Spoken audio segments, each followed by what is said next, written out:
Syed Akbaruddin, I'm going to start with you, and I wonder whether you would assess my introduction. Is it fair to say those multilateral institutions are losing relevance at a time when we need them most? Well, the COVID-19 crisis has put all of us under a magnifying glass, and human frailties of institutions, organizations are pretty evident. And sadly so, in the case of international organizations, they do not appear to be fit for the purpose of handling 21st century crises. They've performed below par when most needed. Many of them have been missing, except on the fringes. Some seem to be sick, some are ailing, some are hanging to dear life by a mere thread. While their structures remain intact, the limitations of their capacities, the inadequacies of their authority, and the diminishing roles of their executives is pretty evident.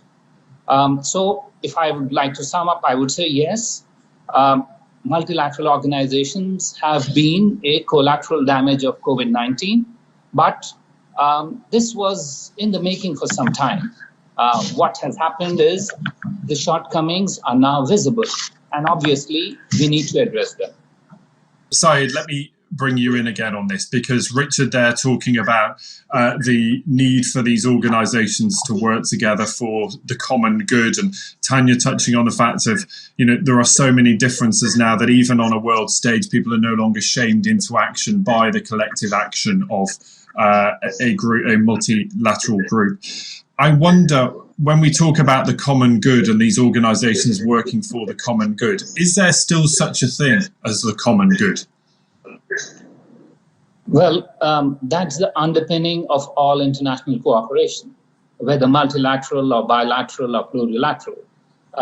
What is now different is that we have moved from are certainly moving from an age of cooperation to one of competition and perhaps even confrontation.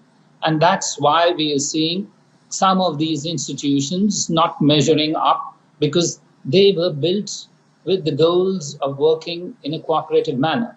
What we today have is two of the largest countries pulling in different directions. We have the US, which has walked out of, by my reckoning, 12 multilateral or plurilateral arrangements or treaties.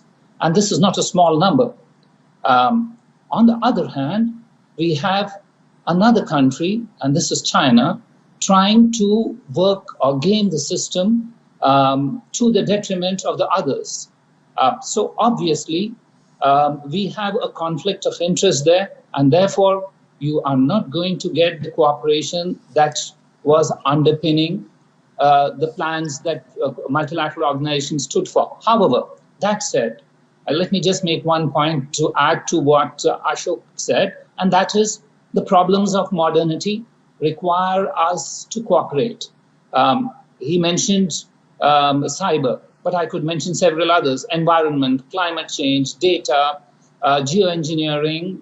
What about unsecured spaces, space, polar regions?